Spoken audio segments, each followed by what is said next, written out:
Welcome to Garden DC, the podcast about everything gardening in the Washington, D.C. and Mid-Atlantic region.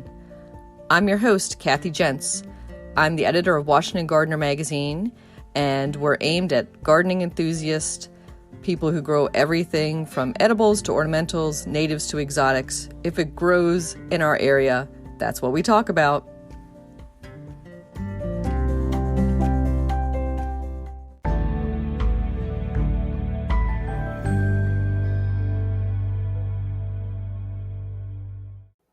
This week on the Garden DC podcast, we're joined by Katie Dubow.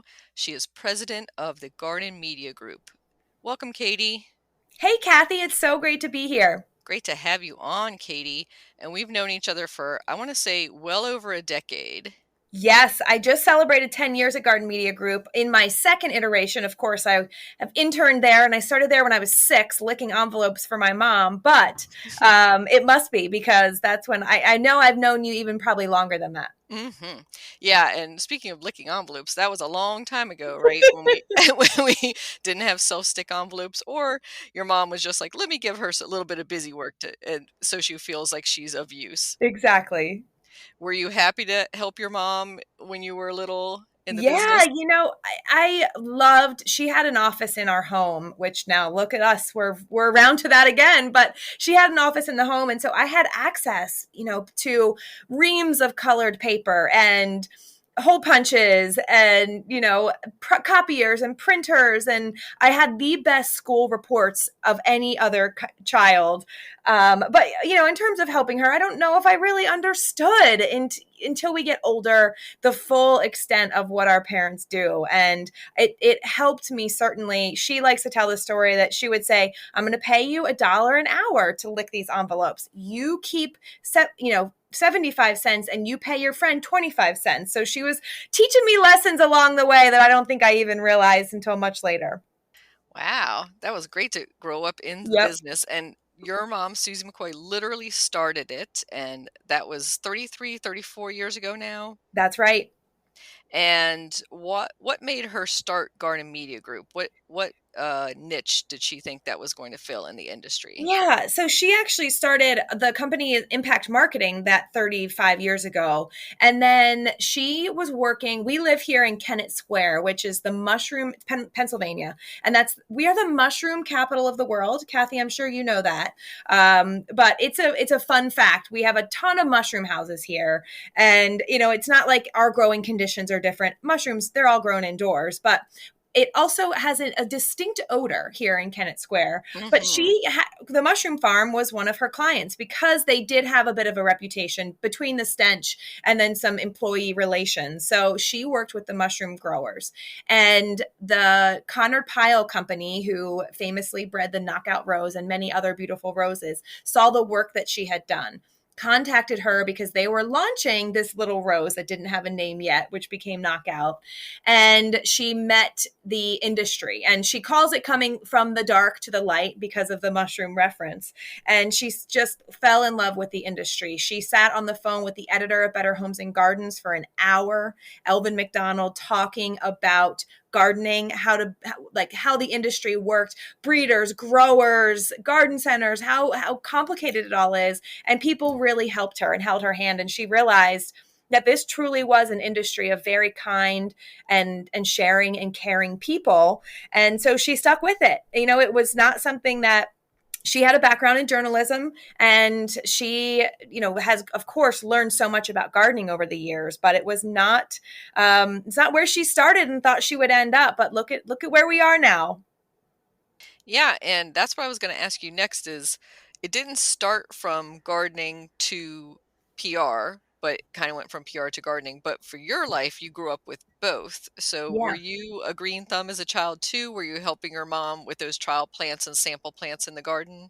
Absolutely. And she was, even though she didn't have a degree in horticulture, we had a huge vegetable garden from when I was a baby, and she was really into plants. And so I definitely got that from her. And my dad was a biology teacher, and so we had loads of animals. So we had plants and animals all over the house, indoors and out.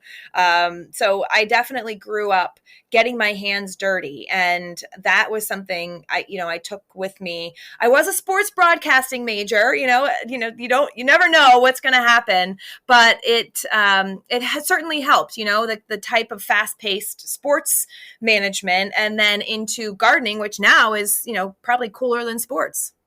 Yeah, it's the number one sport in the country. Yeah, I love it. And before we get off of Kennett Square, PA, we have to tell people it's not just stinky. It is the home of Longwood Gardens, which we've talked about before on this show, and we love Longwood Gardens, so definitely go and visit for that. And is the stink from the mushroom growing year-round, or is it just a seasonal thing? It's seasonal, and particularly on those hot, humid days. Mm, hmm. Mm-hmm. Oh, I can imagine that. But it's probably a good, like, earthy smell. I don't even notice it anymore. My Hmm. husband's from upstate New York, and when he moved here, I said, "You'll get used to it." He said, "I don't think I'll ever get used to the smell of," you can guess, manure. Hmm. So but you get used to it. Mm. And it's so good for our gardens, though. Exactly. And so from that industry, she got many more clients. And then you were working in the business and became officially the president of it a little over a year ago. Yeah, that's right. In January of 2020 was when she officially retired. Well, December 31st. Hmm. And who would have thunk what it was going to come in 2020? But that's right. So I have now been president for a full 2 years. And in that time, since it's been obviously COVID and other impacts on society, there's been so many changes. And one of the main things that Garden Media Group does is put out an annual trends report for the industry. And so we'll talk about some of those changes that came because of COVID and the pros and cons of that. How long has the annual report on trends been going? And tell me a little bit about the background of it. How do you put Sure. that together? How long does it take to come up with those trends, and what do you base those on? Sure. So we have been publishing it since 2001. So this is our 21st report. The report is 2022, so it looks at next year. And it's interesting, the quick backstory about why she started doing it. Actually, the Philadelphia Flower Show was a client of hers in 2001, and they were talking about promotion for the following year. And she said, "Well, how do you even come up with the themes? Is it based on trends?" And she said everyone looked at her like, "Trends? Why would we look at trends?" And she said, "Oh, we are doing a trends report this year." And the theme of the flower show that year was France. Connor Pyle had a Mayon, the House of Mayon roses. And so the whole trends report had a French theme spin to it. So the report was born, and nobody else was doing anything on garden trends at that time. So and we've done it every year, and they have evolved a lot, Kathy. I from a very simple Word document now to a full PowerPoint presentation. It's a downloadable free presentation. You can access it gardenmediagroup.com/trends. So you can even access the past trends reports on our website. You can look back all the way to 2001. And one of our trade editors, Brian Sparks, he did that. He looked back and he wrote a whole fun report on what we accurately predicted, how far in advance we did it, and then some we missed. Kathy, I have to be honest, we did not predict the fairy gardening trend. We saw it coming, didn't think it would stick, so we didn't Mhm. predict it. We left that one out. Well, it's still around, I but yeah, know. not as big as it was. But yeah, No. definitely miniature gardening was kind of on the down low, and it snuck Yeah. in there. But yeah, that was one that started from grassroots rather than from the industry pushing it out. So Right. maybe we can talk about some of those differences in trends. For sure. where you get your sources from them. So are you doing like social media surveys? Are you asking individual gardeners their opinions? Yeah. How are you gathering that? All of the above. So we basically start, I mean, our trends report comes out to the industry in July and then consumers in September. And we start basically as soon as we wrap up compiling information for the following year. So we interview lots and lots of people, some of our favorite garden designers, our clients, major players in the industry, growers, what are they seeing? But we also look outside of the industry, because even though gardening is the hottest it has been maybe ever, we've not always been the trendiest of industries. So we like to look outside of our industry. We look at fashion. We look at Europe. We look and see what's happening in other countries, in other parts of the world. We look in home interiors, and really just looking outside of the industry and food to see what is going to be relevant to our industry, because a lot of things do happen outside of gardening, but then they trickle down to where we are. And so that's really how we do it. We do a lot of research, and we do social media trends. We love to look at social media, but social media is so fleeting. So it's very much in the moment. And so we like to look at that for a lot of our reporting. But oftentimes for trends, it doesn't help us as much, Kathy, because it changes so incredibly fast that it seems to still be that human touch is what makes the report so special. Yeah, and I can imagine that, one day somebody is talking about some celebrity and their succulent garden, and that's maybe 12 hours of that Right. on Twitter. Yeah. And then that goes away, but it forms this big blip that might have an undercurrent later on. So you were talking about the fashion industry, which obviously influences the home decor, which influences garden and landscape design. So that brings up today's announcement from Pantone of our new color of the year for 2022. Yes, I know. I was so excited. It's something that I look forward to. Color is fun. And I always say with trends, whenever I give a talk or I'm talking about it, that we should just acknowledge they are fun. We don't expect everyone to go out and change their entire color scheme, throw out all of their accessories, whatever it is. It's just fun. And so Pantone has sometimes, they usually, this time of year is when they come out with their color. So we've long predicted our color of the year. And a couple times we've been on the same page. This year they picked, what they call it, Very Perry. So, or blurple, as I've heard people call it too, like a periwinkle blue. It's beautiful. And it goes so well with the color of the year that we predicted, which was green. And lo and behold, I'm sure you've seen so many other people got on the green bandwagon this year. It was Bayer and Sherwin-Williams and Benjamin Moore and every PP&G, it almost became, it was a meme. I saw countless memes about the color green and how many people picked it. And so I was excited, and I was kind of wondering, would Pantone go in the same direction? Were they able to change the last minute? It was really interesting. So I think it's a beautiful color, and it goes so well with green. So I'm good with it. I agree. I love that Very Perry. I was looking at Pinterest and Instagram this morning at people's reactions to the color, and some people, it's a love-hate thing. I was surprised. I thought that all the floral industry and hort people would love it, but many of them were like, I was hoping for a deep yellow, or again, maybe a chartreuse green or something like that. But no, I think it's beautiful. Me too. Yep. And so that will, trickle down into some of the flower colors we see in bouquets and some of the ways people will be decorating their gardens. It's not like, again, we're going to rip out our entire annual flowers and switch over to all periwinkle. That would be silly. But yeah, you can always pull in touches and influences from that.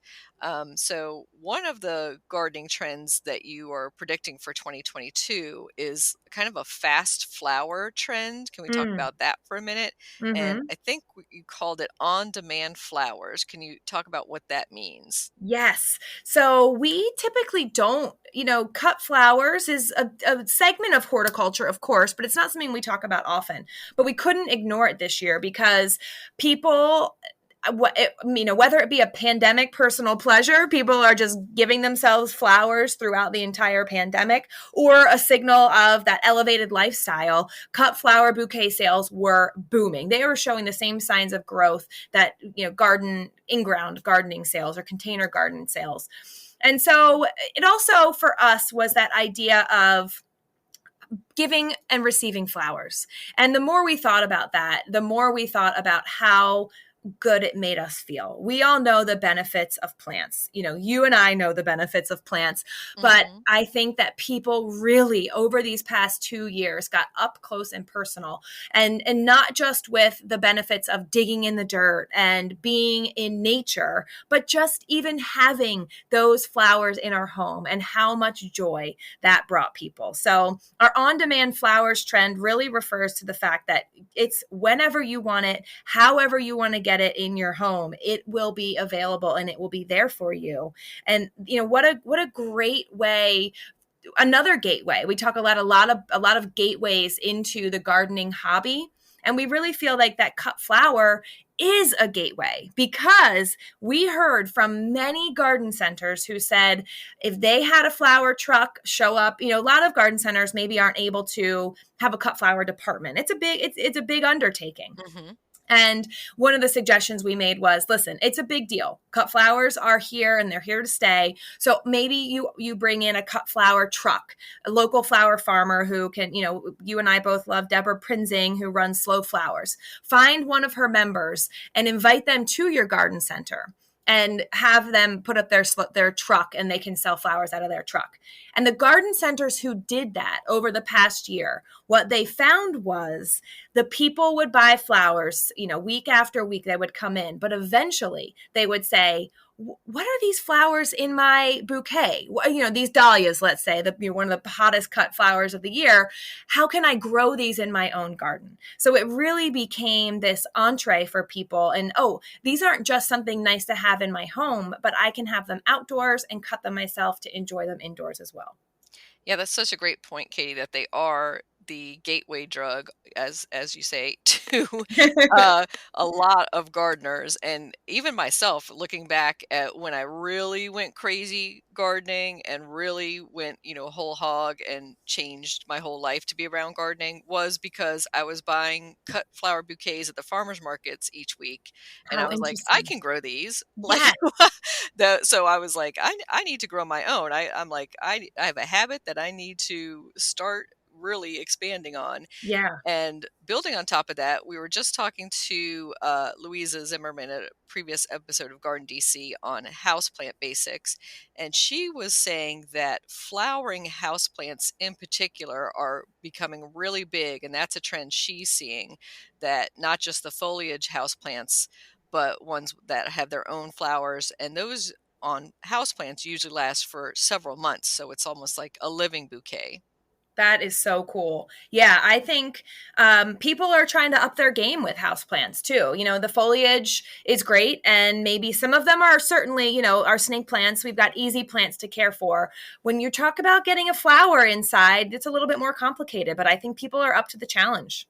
Mm-hmm. And especially right now with all the holiday plants, from Yes. cyclamen to amaryllis, there's so many flowering holiday plants that you can enjoy. And Yes. and what can be easier really than Christmas cactus, Right. or Thanksgiving cactus? That's like basically Sansevieria level plant. Kind of set it and forget it, and it Yep. blooms for you with pretty much you doing nothing. So that's a great Exactly. entryway plant as well. So going on to the next garden trend I was looking at that I was fascinated by is, you called it wild curation. So that was really interesting about the rare and wild plants out there. So So this is actually one of my favorite, and I know you shouldn't pick favorites, they're like Mhm. children, but this trend was one of my favorites. And this actually came to us from Mount Cuba, which is a garden here in close by. It's in Delaware. People will regularly send us trends as well as part of our research. People just throughout the year send us ideas, and this was one that we got turned down onto. Research from Amy Highland, who works there. And she partnered with a few people to put together this study where it actually increased the extinction events. Previously, we thought that there were 20 plants that were extinct, but new research shows that actually in North America, 1 in 5 of the world's plants, 4,400 in the US, are at risk of extinction. And so it's a pretty big deal. A lot of our endangered species, our animal species get a lot of play, I feel like, when they become extinct or endangered. But I don't think our plants get enough of press. And so we really wanted to bring this research to light and show people that there are plants that are being, for so many reasons, whether it be an invasive species taking over that area and choking them out, development, drought, climate issues. So there's a lot of reasons why these plants have gone extinct, but there are conservation efforts that can be done. And so I think as an industry, this green industry, it's really important that we lead this mantle in not just educating people about these plants, but growing them. And it's so fun. So if you read the report, you saw that there is a garden, the botanical garden in Mexico. So there are extinct plants all over the world. The Botanical Garden in Mexico actually has an adoption program. And so these are the kind of people who are like the rare houseplant collectors who love houseplants. This is not maybe a program for everybody, but they got people to adopt some of these rare or endangered, or even some of the plants that had gone extinct that they were able to bring back. They got adoptive parents who received a certificate of adoption. They had to sign a waiver that said they would report back. They would send pictures to the botanical garden about the progress of growing them. And they became the adoptive parents of these plants, these Mexican plants, these native Mexican plants that were at risk of extinction.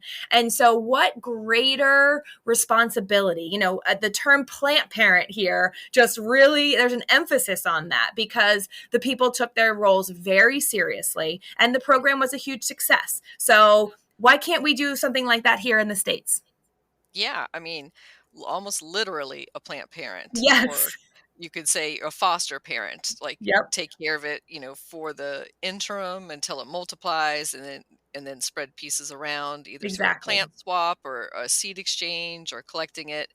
Yeah, I know there's so many plants that I see at the U.S. Botanic Garden that are no longer in nature or in wild. They're only in plant collections at this point. So that's a great trend that I'd love to see more and more involvement on. And you mentioned, of course, that it's kind of under the radar because cute pandas and Siberian tigers, Right. which I love too. Yeah. They're furry and they have eyeballs that look you right in the eye. And plants don't have, unless you stick googly eyes on them, they can't look you in the eye and give you the little sad puppy dog expression in the ad. So there's a degree of plant blindness that people just aren't aware that things can go extinct that in that realm of the living world as well. Yep. So I was going to move on to another trend that I thought was great because it's something that I've always been doing, and it's called living television. And that's because I'm a cat mom. Yeah.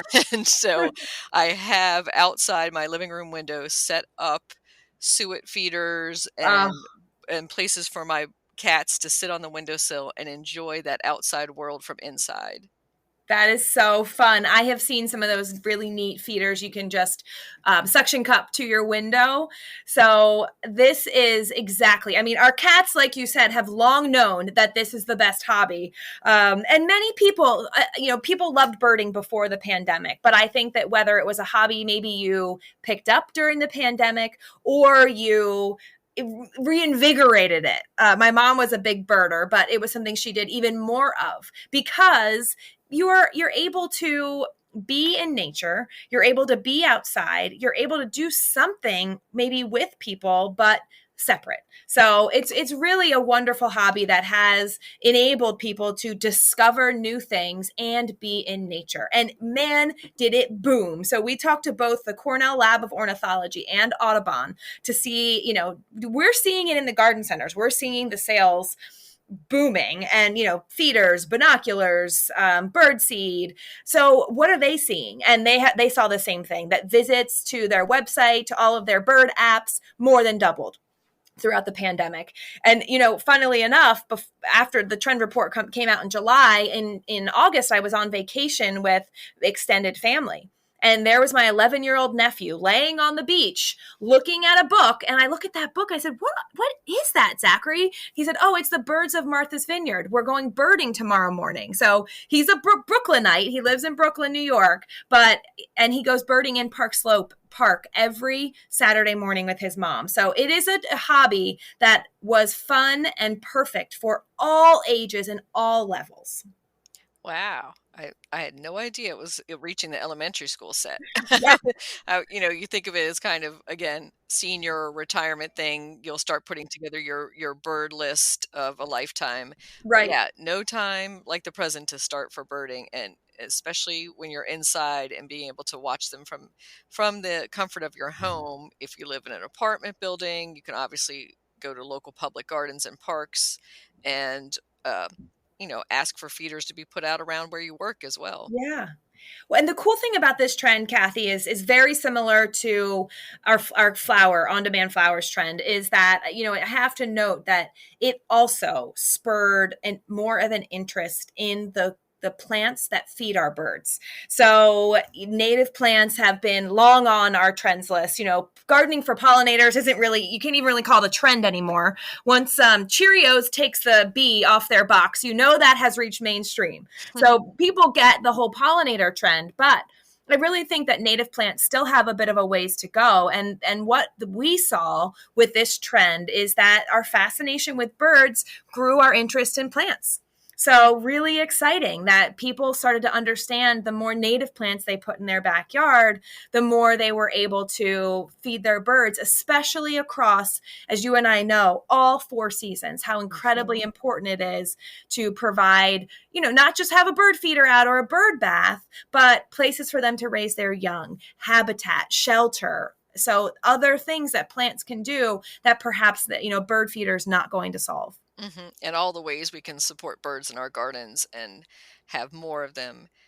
And so I was going to turn our conversation a bit to general trends in society. Yes. So you talk about the Great Reset, and we've talked all through COVID about pivoting. And so those are terms that we hadn't used too much in the past. Let's explore that a little bit.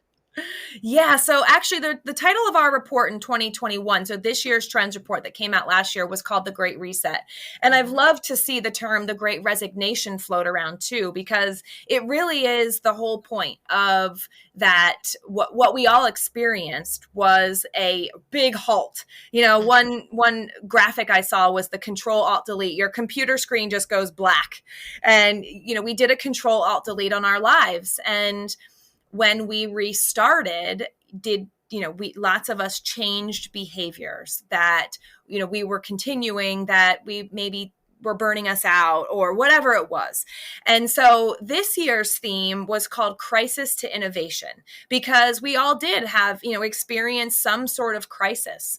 And this year, the following year, 2022, what we are seeing is more innovation than ever. So people took that Great Reset to heart, and they decided, you know what, I'm sitting at a desk all day. I don't want to do that anymore. I've wanted to follow my passion for the last decade and open up a plant shop, but I haven't been able to because I'm scared of X, Y, and Z. And so LinkedIn actually did a survey, and they said 2/3 of people during the pandemic said they either quit their job or they wanted to quit their job. So I know that's a huge number. Wow. That wanted to quit their job, I think, is the outlier there. But people wanted to make changes, and great for us, because most of those changes were that they wanted to be more in nature. They wanted to be outside. And a lot of people came into the green industry and started jobs within the green industry, landscaping and garden design and floral design, so many things that people were maybe afraid to do before. And this innovation period that I think that we are in right now is going to last longer than 2022, but it's really fun to watch people explore their hobbies, their passions, and, be successful at it. Definitely. And it's, it feels like a rising tide floats all boats, that the more people are coming into horticulture and related industries, the better it's doing and the more it gets out there. It's not like there's a limited amount of slots. we could Yeah. always have more flowers, always have more Yes. produce. And there are so many jobs that are sitting open that I know about in local public gardens and horticulture Yes. that they're just there's just such a shortage of people getting horticulture degrees. So it's not that you even have to have that degree, but if you have the experience, you can probably get your foot in the door.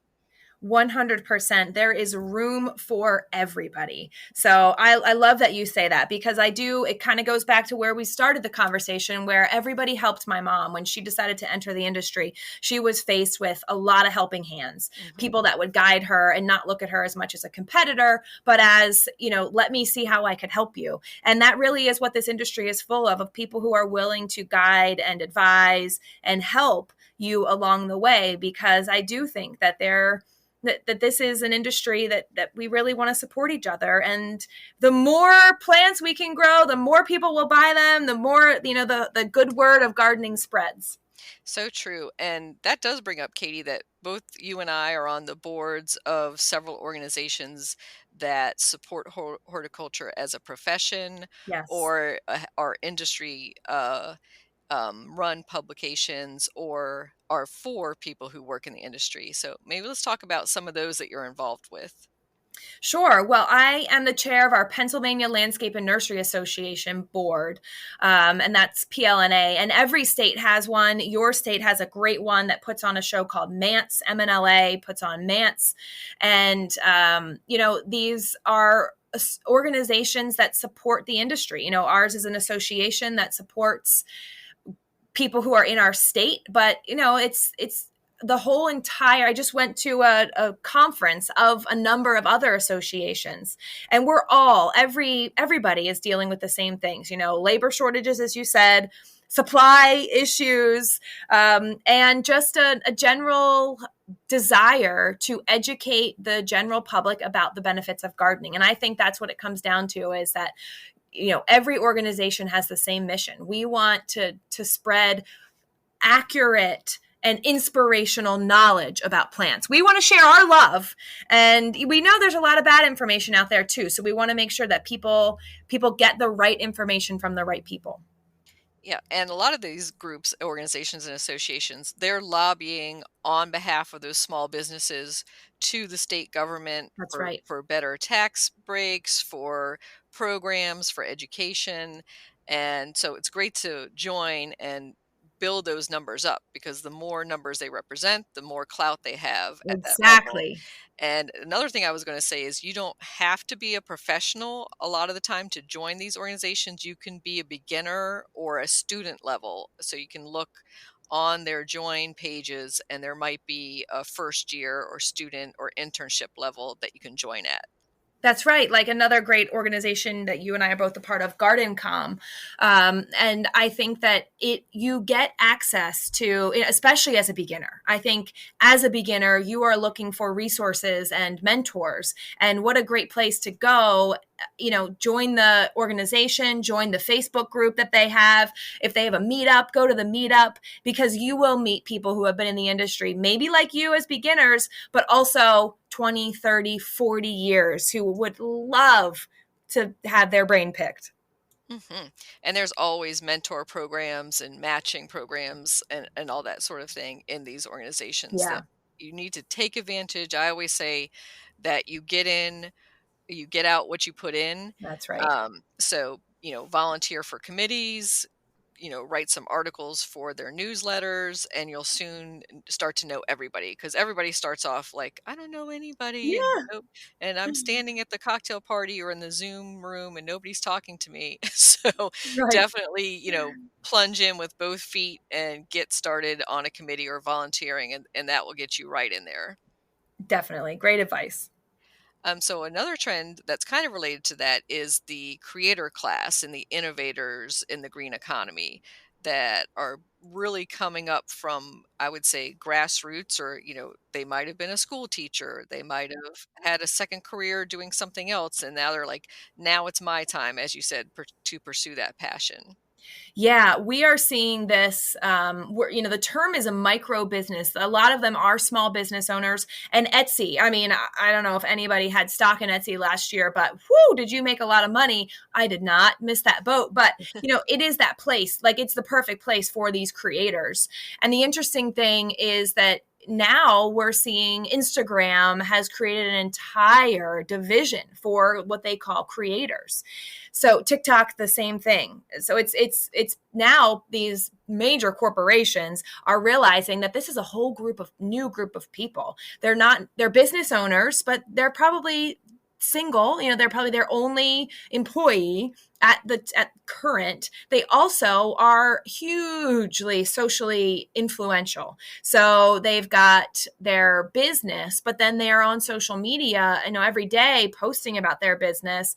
And so this creator class they will be our innovators, or they are currently the people who are innovating, who are creating new products, new ways to talk about our products, new ways to, get gardening into the hands of people who might not have thought it was a hobby for them before. So that's really fun for me that, and new intros, making our industry a little bit more diverse, a little bit younger, more family. So I love to see, like we said, a rising tide rises. What's the expression? Raises all boats. Lifts all boats. Yeah. Lifts all boats. It definitely, the same thing here goes with these creators introducing new people to our industry. Mm-hmm. I love to see the rise of solopreneurs, because that's how I started out, and that's how I still consider myself, is, a one-woman business, and it's tough in the beginning and you feel alone. So it's great to be able to band together and to see so many others starting up at the same time. Yep. I love that term. Mm-hmm. And another trend that I was looking at that I was like, what does this mean? It needs a little bit more explanation than the title might say, is the zoning board. Yes. I was thinking, I have my mindset of HOAs and county and state zoning for expanding homes. And other people have thought I meant like the USDA zones. Yes, exactly. Yeah.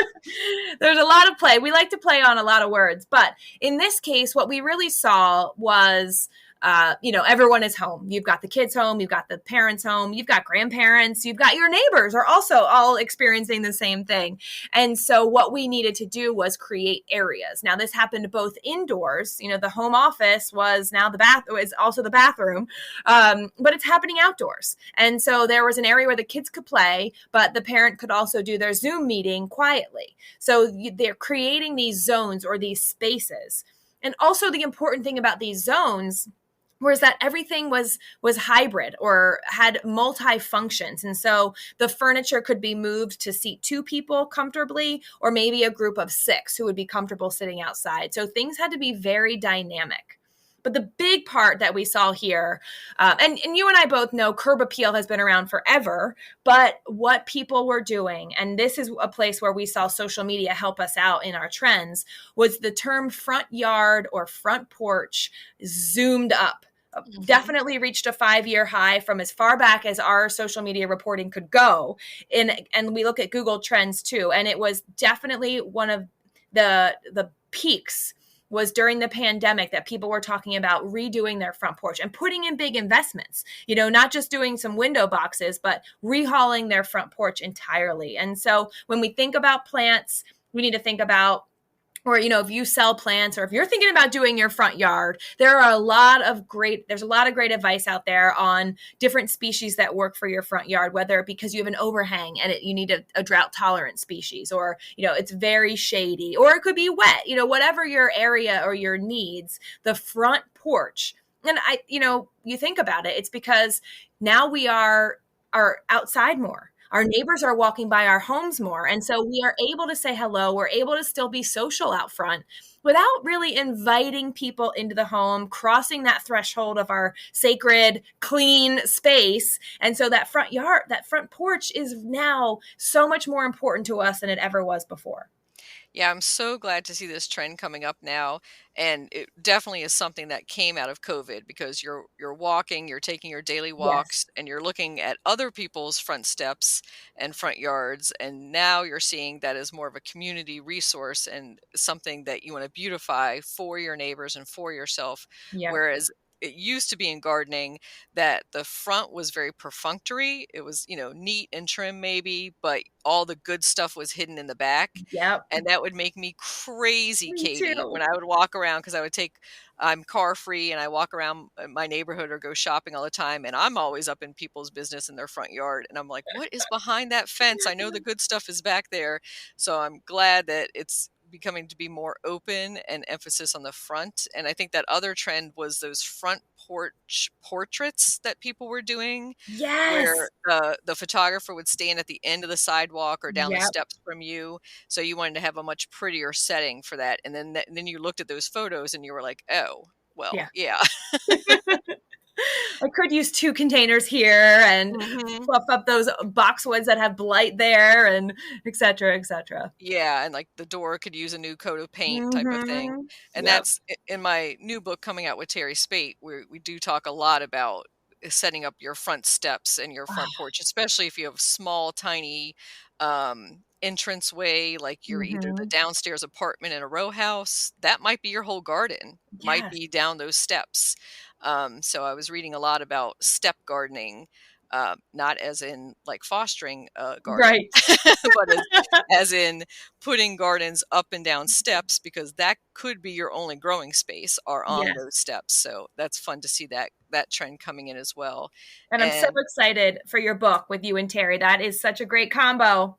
yes, we're so excited for that to be coming out soon and to be sharing that with the world and getting some of that food and beauty out there. So we're Mm-hmm. so excited about that.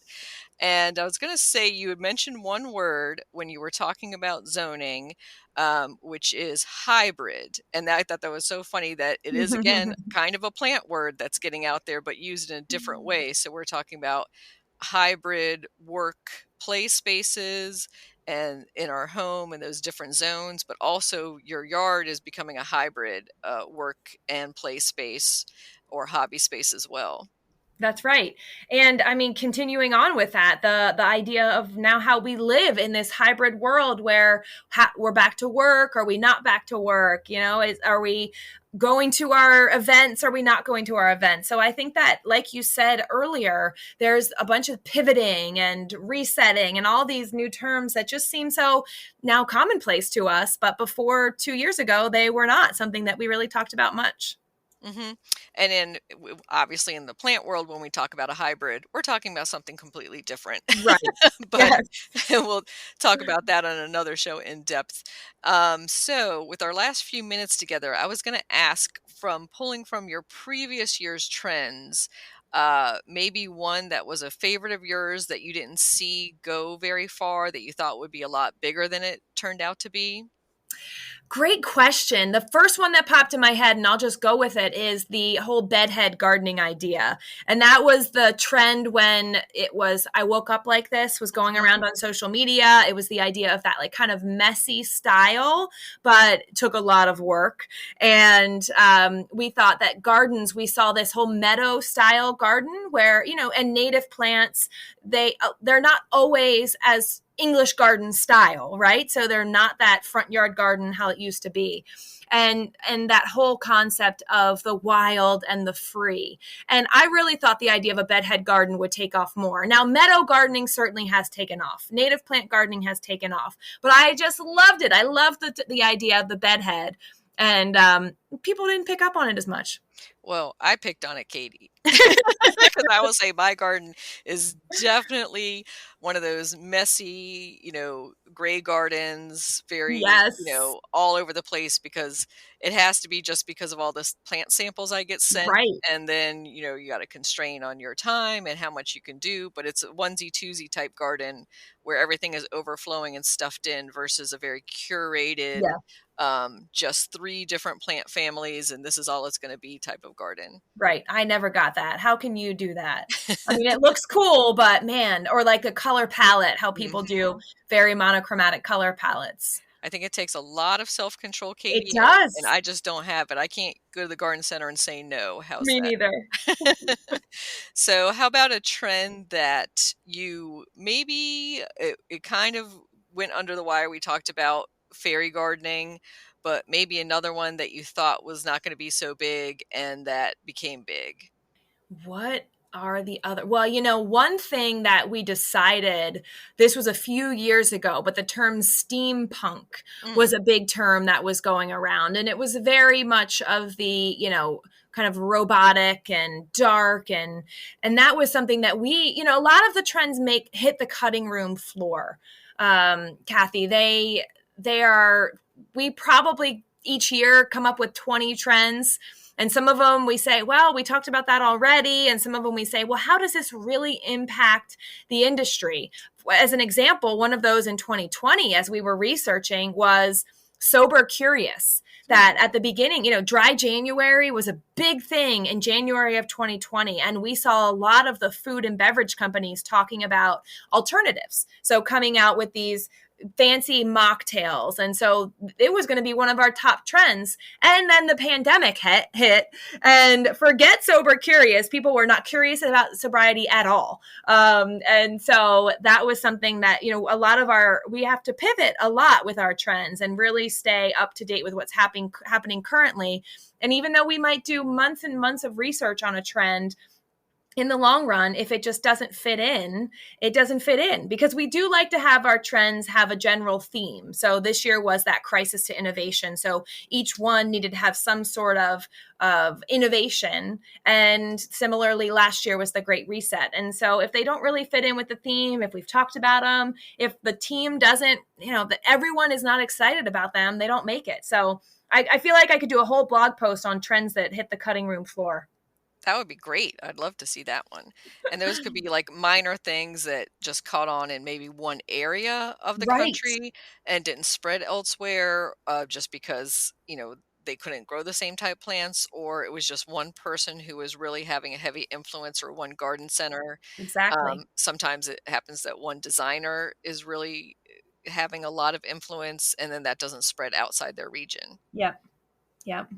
So in our last minutes together, let's tell people how to download that report again from you. Yes, please visit gardenmediagroup.com and /trends. And that's where you'll find this year's, the 2022 trend report, and then all the other 20 reports. You can also find us on Facebook at Garden Media Group, or Instagram, Garden Media, and all of those have the links to the report as well. And so before we started our recording, you said you're already working on 2023. Yes. So maybe can you give us a little crystal ball preview into some of the things you're seeing for that year? Well, I wish I could. None of them actually are top of mind right now. Someone sent me an email just yesterday or Monday about plogging. Have you heard about plogging? Mm-hmm. Where you're picking up trash as you jog or you walk? Yeah. Yeah, she said, I'm not sure if this is a trend or an April Fool's trend, but this is something that I think is going to catch on. Mm-hmm. I put it in my folder. I'm not sure it will go anywhere, but if I do love when people send me stuff. So that absolutely, we are always open to ideas. And that's part of the reason we present this report to the industry in July. We love to get people's feedback. What are you seeing out there? What is happening in your backyard? And, from general consumers to the big growers, we love to get feedback from everybody. And so if somebody saw some trend that they wanted to alert you to, would they just go to the Garden Media Group website, or how would they get in touch with you? They can email me. Well, we have our trends email is trends@gardenmediagroup.com. Mm-hmm. So, that will come right to my inbox. Great. Well, thank you so much, Katie. This has been fascinating, and it's always fun to kind of prognosticate, if that's the word, yeah. And then also look back and you're like, maybe that wasn't what we thought it was going to be, but it changed and morphed into something totally different. Exactly. It is a lot of fun, and I so appreciate you having me on and giving me the opportunity to share these trends with people. Thank you again, Katie. Bye-bye.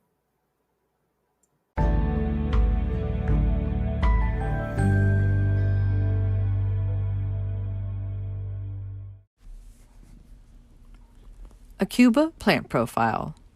Spotted laurel, Aucuba japonica, is a large evergreen shrub, also known as Japanese laurel and gold leaf plant. This plant is grown for its striking variegated foliage with yellow or white spots or streaks. There is also a plain green kind. This shade-loving plant is great for a spot in the back of the border to add some bright foliage interest or as a hedge. It tolerates dry soils and air pollution well. It is easy to propagate new plants from cuttings. It has long-lasting red fruits that appear in the fall that are also attractive. To produce the fruit, you must have male and female plants nearby to each other. A Cuba typically grows to 8 feet high and wide. It can be pruned in spring to keep that size in check. There are also dwarf varieties available. It is hardy to zones 7 to 9 and is native to Asia. A Cuba can be grown in containers outdoors and also does well as a houseplant. Planted in a protected spot out of prevailing winds and direct sun in well-draining soils. This is a low-maintenance, easy-care plant. A Cuba, you can grow that.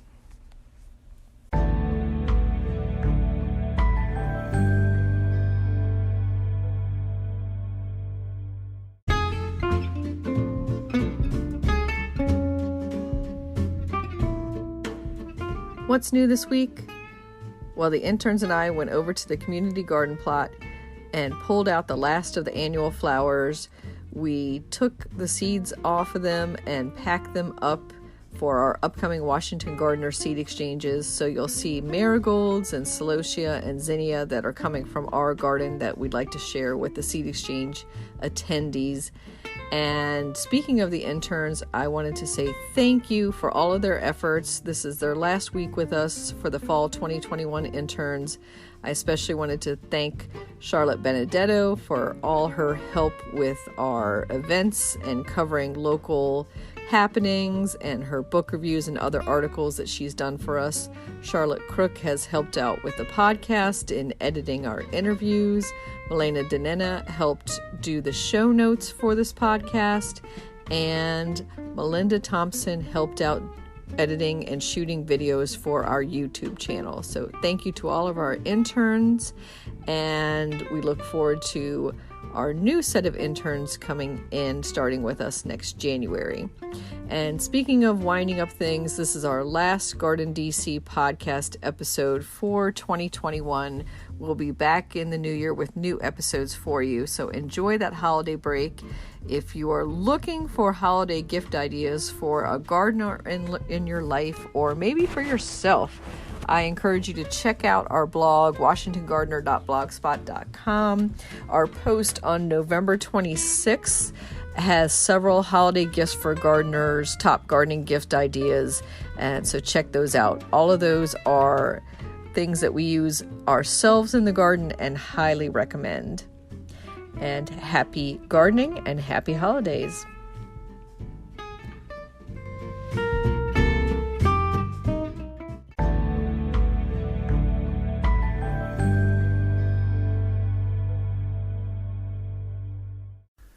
In the new book, The Urban Garden by Kathy Jentz and Terry Spite, you'll find dozens of inspiring and creative ways to grow flowers, shrubs, vegetables, herbs, and other plants in small spaces and with a limited budget. Whether you want to grow on a balcony, rooftop, front stoop, or a tiny urban patio, turn your growing dreams into reality and build a gorgeous and unique garden that showcases your personal style while still being functional and productive. With the ingenious ideas and resourceful tactics found here, you'll be maximizing yields and beauty from every square inch of your space, while also making a lush outdoor living area you'll crave spending time in. The Urban Garden, 101 Ways to Grow Food and Beauty in the City, comes out this spring. You can pre-order it now at Amazon.com and bookshop.org.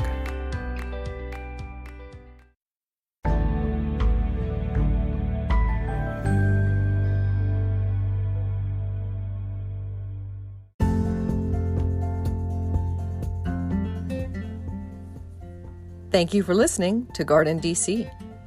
You can become a listener supporter for as little as 99 cents a month by going to anchor.fm/gardendc/support. Another way to support this podcast is to subscribe to our monthly digital publication, Washington Gardener Magazine. To do so, go to washingtongardener.com. Thank you.